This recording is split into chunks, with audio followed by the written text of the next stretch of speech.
Okay. Yeah. Well, now I How hear you doing myself. today? I'm great today. How are you? I'm good. I'm It's amazing. beautiful I outside. know, Oh my dude. gosh, I can't wait to get back out I'm wearing shorts. Isn't that crazy? I there. haven't worn shorts in so long. Right? And it's what? The middle of November. I know, right? I'm kind of tan too, Mm-hmm. and I'm becoming white because I get no sun. Like Right. literally, and I'm like, dang. Like the tanness is like the only attractive thing about me. And girls are like, what's going on? Absolutely not.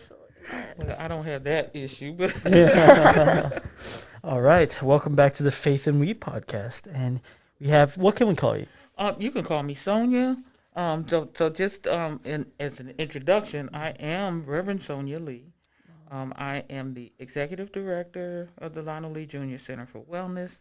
I wear several hats in community, and you can call me Sonja. Sonia. Nice to meet you, Sonia. Oh, thank you. We're so excited to have you. You Thank you. really I'm are. glad to be here. Where are you from? I'm from Washington, D.C. Wow. And how'd you become to get involved in this life? Oh my gosh. I moved to Charlotte from Washington in 1999. And when I moved here, I was supposed to be here for maybe 2 years with my job. I was working at the time with the American Red Cross. And after the initial year where I was not so sure about being here in Charlotte, um, I, things changed for me, and Charlotte became home. Who knew, right? Yeah. So I've been here since 1999, and I'm still here. What were you doing with the With the Red American Red Cross. Cross? Yeah. My journey with the Red Cross is interesting in that I started working in their finance department during one of the major hurricanes at the time. I don't know if it was Hugo or One of those one of names. those major hurricanes, and I went in on a 90-day temp job, and 20 years later I retired. Wow, that's a great Yeah, story. it is. So what is the Lionel Lee Jr. Center? So the Lionel Lee Jr Center for Wellness is a nonprofit organization founded in honor and memory of my brother Lionel. He's my big brother. He had a rupture in his aorta, and he died like suddenly. And I had nowhere to put that grief. I always had an interest in things around wellness, and I was chagrined, if you will, and with how he died. So he was fully covered. He had his good government job. He had full benefits, but he would belong to an HMO, and he went to his provider, and they looked him over and they sent him home. And as he was going home, his chest pains increased, so he turned back around and he went back to the facility and never made it out of his car. And I tell you, the grief was just it was just overwhelming. And Spirit gave me do something that honors him and that will serve people in the same spirit that he did. So, and there you go. So the organization was formed to serve or support people who were uninsured, underinsured, and underserved in the Charlotte area. That's amazing. That is amazing. That's wonderful service. If you don't mind me asking, what is your religious background? So I am originally my family. I have the CME background. Belong to Miles Memorial CME Church, 6th Street Northwest, Washington D.C. So that's my family church, and we grew up with my great grandfather was pastor at one time, and I had uncles that were deacons, and my grandmother was the mother of the church, if you will, and we had deep roots in the CME tradition, which is similar to the AME tradition, except more northern. Um, when I moved to Charlotte, it's interesting that you asked me that. When I moved to Charlotte, um, I could not find a church home in those first 2 years. And I had been introduced to another denomination, the Unity Fellowship Church movement, before I left D.C. And when I got here, there was no Unity Fellowship Church here. So, long story short, in 2000, the denomination decided they wanted to plant a church here in Charlotte, and the rest is pretty much history. As a founding member of the church under the leadership of the founding pastor, Tanya Rawls, and her partner, Gwendolyn, we founded the ministry here. And that's where I became ordained a few years later. And I've been with the denomination ever since. In 2014, the first Sunday in January, or for Martin Luther King Sunday in January, I became the pastor of the church. And who knew that when I moved from Washington, right? I had no idea the journey would take me there. So, Wow. yeah, so I love the denomination. I know that that's my assignment, and I'm still with the Unity Fellowship Church movement, and I love it. And we are doing powerful work across the nation. That's amazing. And we've heard you went to seminary with our very own Joey Haynes. I love Joey. I know. He was so excited when we said you were coming in. He's like, wait, Reverend Sonja Lee? And I said, I think so. And he's so excited to have you here. I think he was going to try to come up today, but he's busy with lots of interfaith stuff on campus today. So that's great. I hope to see him before I leave. Oh, yeah. You can find him. He's always around, so we'll find him. Yeah. Joey got me involved in all this stuff, and I'm grateful for him. And I had a lot of trouble finding when I came. So I moved from Brazil to the United States, and I'm a spiritist. And in Brazil, like, there are a lot of spiritists, like churches, if you would, around cities and everything. But here, it's way harder to find any. So we struggled with that, me and my family. But we found other churches to go to just to practice God. Yes. And I think that's important. That is. It's really important. So I understand how it feels to kind of, okay, I'm going to visit this space and I'm going to visit that space. And I always felt like a visitor and not at home. So it really has helped to ground me to be a part of the Unity Fellowship Church movement. Yes. Yeah, it's really interesting. I've heard that you work with the Black transgender community here too. Yes. How is that? Tell me about it. Oh my gosh. So at the beginning of this year, we launched, we meaning the Lionel Lee Jr Center for Wellness, in response to the violent attacks that were occurring in the transgender community, especially against trans women of color. Our organization had been working with other community leaders, Jermaine Nakia Lee and other leaders and organizations for about 2 years. So it was pre-COVID, but we hadn't come together in a formal structure, if you will. But last year, we reached out to United Way, and they sowed a seed into our organization to support, in particular, Black trans women here in the Charlotte area.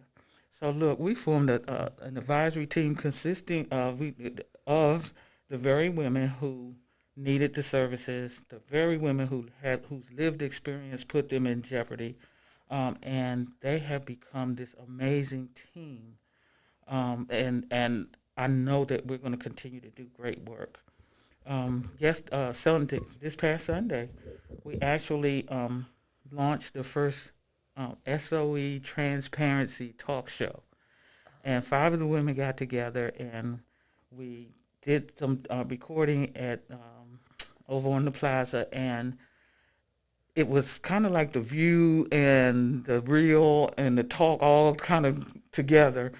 But these women were amazing. They were amazing. So what I gleaned from that, as the year has progressed, that the women have come together to be supportive and encouraging to one another and to the broader community.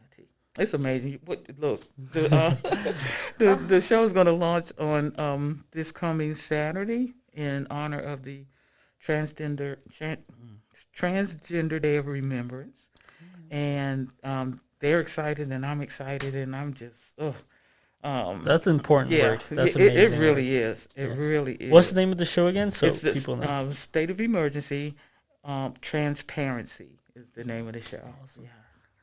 And what brought you to work into that community? Well, I am a member of the LGBTQ community. I am. I've been out since I was probably 19 years old, right? But what really brought me to come together with the trans community is because they're part of our community, and I would say probably one of the most overlooked in our community, of all the letter and all the alphabet, I would think the transgender community is probably the most often overlooked and also the most often vilified. Yeah, I agree with you. I have a really important friend to me that deals with those issues. Coming out, I basically identifying yourself as gay, or and how was that journey for you? Oh gosh, so it was interesting to say the least, because I didn't know. So I consider myself a late bloomer in that regard. At 19, I met this amazing woman, and we were friends. And, we would go shopping together and just kind of hang out. And as the friendship developed, these feelings developed as well. And I was like, well, what's going on? Look, by this time I had a child. My son was 2 years old, and I was with his dad, and so I was really like blown. Wow. Yeah, with the feelings that were happening. You already had a son. I already had a son. Yeah, I was a teen mom, and so this was like, for me, it was an explosive thing. Yeah, but I didn't know not to come out. Look, y'all, I was really naive, right? I didn't know not to come out. We never discussed it, and we never had those conversations in my home church. We never had those conversations. So I didn't know I wasn't supposed to come out.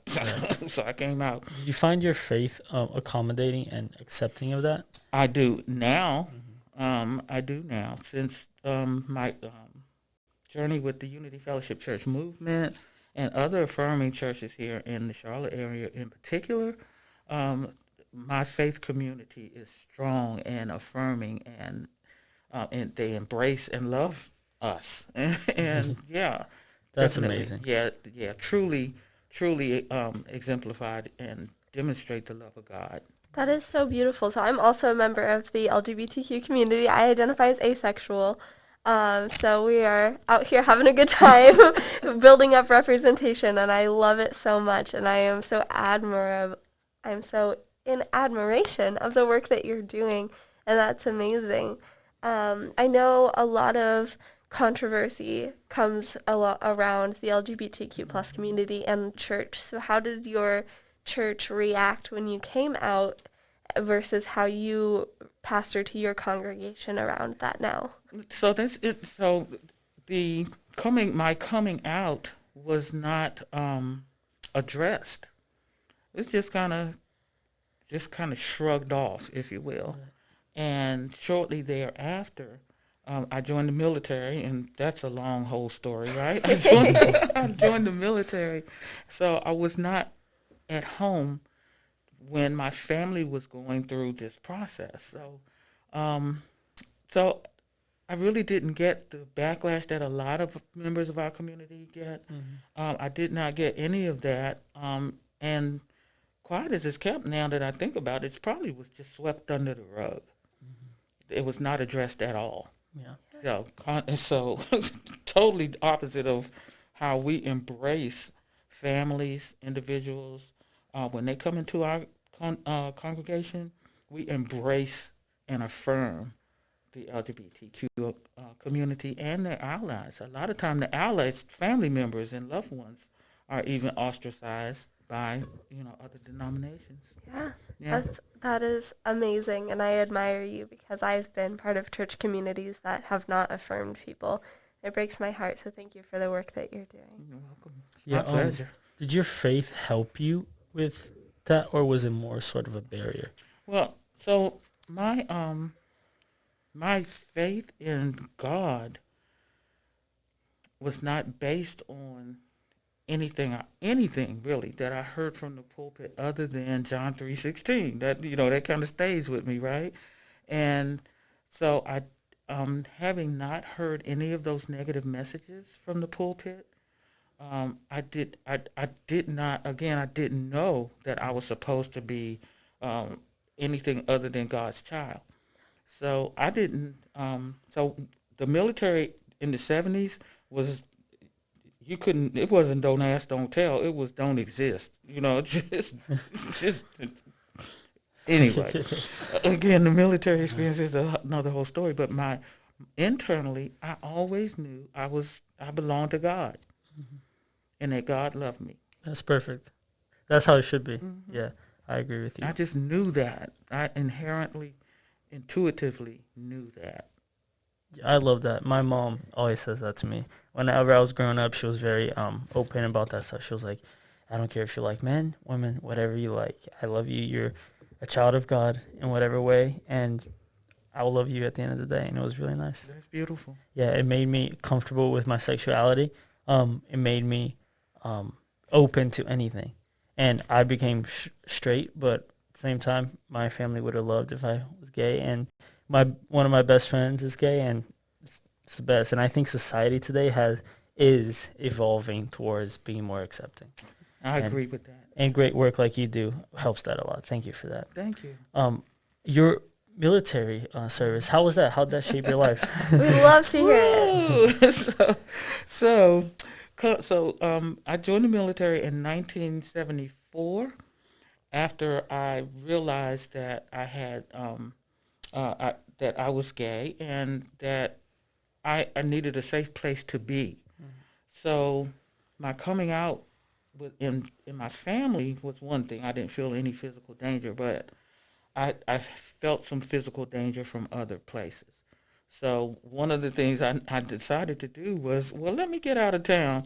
So I got out of town. I got out of town. Mm-hmm. And when I joined the military, the first 6 weeks basic training. So look, in '74, it was the Women's Army Corps. I'm one of the first women that belonged both to the Women's Army Corps and to the regular Army, because the Women's Army Corps, that's for that, yes. But so I went into basic training, and it was never about sexuality. It was about structure and discipline and readiness, and it helped me to lay a strong foundation just for growing up and maturing. And I met for the first time people from diverse communities, because in my neighborhood, everybody was African American. Mm-hmm. All of my classmates were African American. When I went into the military, I met people from all over.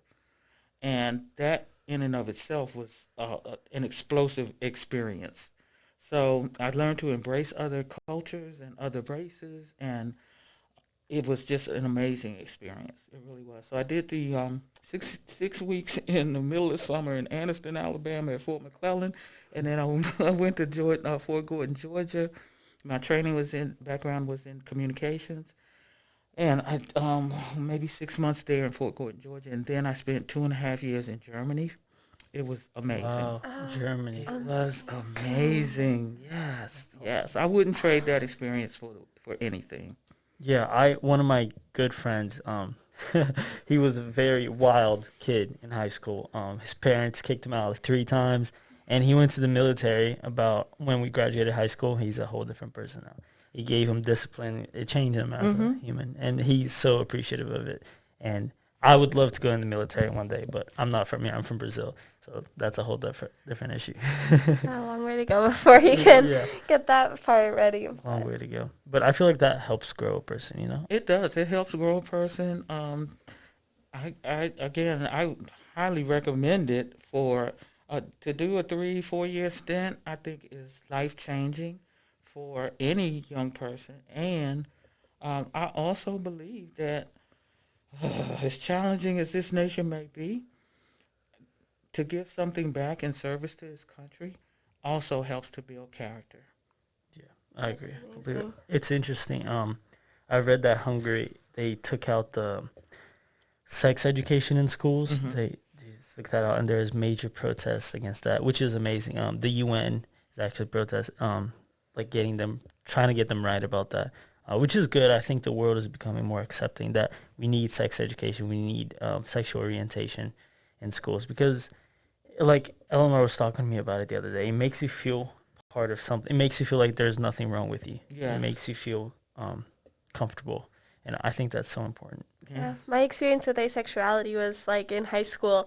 All of my friends were talking about how they had crushes and they liked all of these guys, and I was like, No. I have never experienced that. And my friend at the lunch table, I distinctly remember, she goes, have you considered you might be asexual? And I said, what does that mean? And she just pulled up a definition, and I was like, oh yeah, no, I am. But Luca and I were talking about it, and it just creates a sense of identity for me. And like, I have online communities on Instagram that I follow and I keep up with, and we all share the same memes and inside jokes, and it's just amazing community, and I love being a part of it.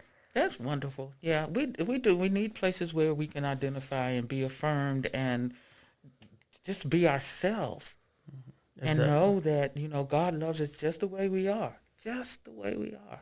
Have you experienced any discrimination against that part of your personality? You know what? I think there may be some, but I am so grounded in who I am and okay with who I am. I don't really care. We can't curse on the line, right? No, yes, you can. You can. Of course. No, you I can. really. If there have been those moments, and I'm sure that they have, they just kind of go over my head because I know who I am and I know I'm God's child, and I won't let anybody take that from me. I won't let anybody demean or devalue me as a person.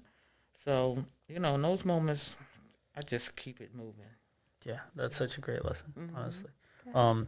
I feel like some religions go against that, and it's an interpretation of the Bible, and they just misinterpret it, and they just go by words. They don't go by, you know, it's complicated. It's I have opinions about that. please I think that we as a community, and like especially in the Christian community, I grew up in a small conservative Christian town, and the amount of misinterpretation that I have experienced and that I've been told is just immaculate to me. And I, all the time, whenever someone's talking about the Bible, I'm like, okay, are you using that in context though? And also, yes, exactly. Context, please. Like, I just have so many opinions about interpretation and using it in context. It's so important to me. So That is funny you mentioned scripture and you spoke earlier about Joey in seminary, and I remember my first year. So my first year in seminary was actually at Hood Theological Seminary, and um, the the the community was primarily African American, and we never talked about sexuality.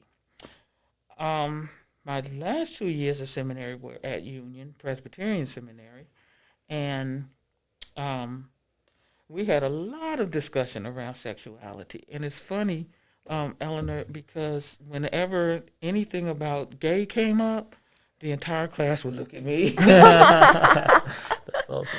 oh my They would look at goodness. me like I had all the gay answers in the world, right? It was a little uncomfortable at first. It really was. Maybe the first few months, but after a minute, I was fine with it. And the community there at Union is very loving and very affirming. And if there were, and I'm sure there were, if there were denominations, church families that were present that found the LGBT community to be an abomination, they said, all of those words, right? By the time we finished studying together and fellowshipping together, I believe some hearts were changed just by how I showed up and the others in community, how we showed up. Yeah, I think it makes a great contribution when you know someone that has experience. For example, for me, I didn't really know much. I feel like in Brazil we never had that much sexual orientation. I moved to Charleston, South Carolina, which is more of a conservative type environment, and in school we never talked about sexual orientation. We never talked about LGBTQ, nothing like that. As soon as I came here, oh my God, I was bombarded. This school does such a great job with that. Most of my friends are LGBTQ. They all talk about it, and I was like, wow, it's a whole nother world. And it was just such a mind. That was interesting to me, how one environment from my high school to college was such a big change for me, and that was why I think it's so important that I came here. The school does such a great job. And I wanted to say how the out of context stuff from the Bible and the misinterpretation, it's really interesting how the same, it was used back then and it's still used in churches today, and it's also used in news today. How about COVID-19 vaccine, it's used about literally everything. Misinterpretation, out of context stuff that just, like, what is that, dude? You know? Exactly. Do you want to speak on that at all? Just briefly, I remember in our early training, especially in seminary, and then as pastor who was grooming leaders, in our church community, I always instructed my staff and the Bible study teachers to read the before and after. People will cherry pick certain scriptures to justify or give credence to their positions, and most of the time the interpretation was wrong, was incorrect, it was inaccurate, never considering the time, never considering the context, never considering the writer, never considering the audience that they were speaking to. Just pick something out and live by that. That literally happens in politics today, news. Oh, it's it crazy. does. Yeah, it does. And I don't know if that happens in other faith communities, but I kind of believe it does. We have the Bible as our holy, as our sacred text, and we believe that God is still revealing God's self to us. Oh, yeah. Yeah. We were talking to Dr. Jaspal Singh from Atrium Health yesterday. He's a pulmonary care specialist, and he is part of the Sikh religion. And he was talking about the same thing. It just gets pulled out of context, doesn't it? And he needed to center himself on his faith to deal with all of the things that he's seeing in the hospital with COVID-19 and the patients that he is handling. And it was really interesting to hear his perspective as well. My hope for COVID-19 when it started, my hope was that it would bring us together, like the events of 9/11, how it brought the whole country together. That was my hope, but I think it divided us even further, which is extremely sad. It is extremely sad, and I agree with you that it just becomes so politicized. Everything has become politicized. Either you're here on the right or you're here on the left. Anything in the middle is like just unspoken. No. Yeah, you can't have it. This is all you hear from is these polarized opinions, right? Exactly. Has the Lionel Lee Jr Center for Wellness. Mm-hmm. I got it. Has it been dealing a lot with COVID-19 issues? Yes. We have. So just a little bit of background on that. I was very resistant to the vaccine because of past vaccine issues. Mm. So I was like, no, I don't think I'm going to do this. I actually spent 4 weeks in the hospital paralyzed from a vaccine that I took back in the 70s. Oh. And I know that was a hindrance to me. That was a barrier to me getting the vaccine when it first came out. So I waited a few months, and I wanted to try, and I wanted to be around people. So I listened to the experts. I researched the data, and I said, okay, I'm going to try it. And I'm fully vaccinated now, and I am so glad that I was able to overcome my own hesitancy. And now, because of my experience and others around me, the Lionel Lee Jr Center for Wellness has joined with other organizations to remove barriers and improve access, especially to underserved communities. That's amazing. I definitely had a lot of hesitation as well. I did not want to do it. My mom was like, "Get it." I was like, "Nope." But then I researched more. I did a whole documentary about it. I talked to Dr. Jaspal Singh, and then I was like, "Okay, I'm getting it." And I can't even imagine the barrier it was for you after you went to the hospital for another vaccine. I would still guess that you wouldn't have the vaccine by now, but that's amazing that you overcame that. That's a huge topic today in today's world. How have you dealt with, as a leader in your church, dealt with any hesitancies in your congregation and those relationships? Right. Well, we believe that there's so much power in our testimonies. I I speak to people around my own experiences with the paralysis and overcoming that, and then the hesitancy that I had, as well as bringing accurate information into the community. So I have one of our partners is the North Carolina Healthier Together team. Another is Bridge Builders Charlotte. They help provide accurate information. We've done clergy brunches to help instruct other clergy members to share with their communities. We participated in press conference when some of the leadership came down from D.C. And at our Bridge Builders launch, I told the story, and that's what I do. I tell the story, and I show up. Yeah. All you can do is really show the information. I share the information and show up. Yeah. I love that. Yeah, I think if we just show the information, no trying to convince it, just show the accurate information, and whoever wants to decide if they want to get it or not is perfect. I get why people don't want to get it. I get exactly why. And if you see all the accurate information, no myths, no political BS or anything. Right. If you just see the accurate information, you decide you still don't want to get it, amazing. But we want you to see the accurate information, I think. That's amazing. Yeah, that's really important that we provide the information. We don't try to twist anyone's arm. One of the things that we have done when we participate in community events, we have flyers. We work with StarMed to have the pop-up vaccines available on site. And if people want to get the vaccine, then they do. But we don't force anyone. We're not trying to bribe or coerce anyone. Mm-hmm. I believe provide the information, provide the opportunity, and we'll see what happens. Yeah, create a better community. Well, thank you so much for coming on our podcast. It's been freaking amazing. Thank you.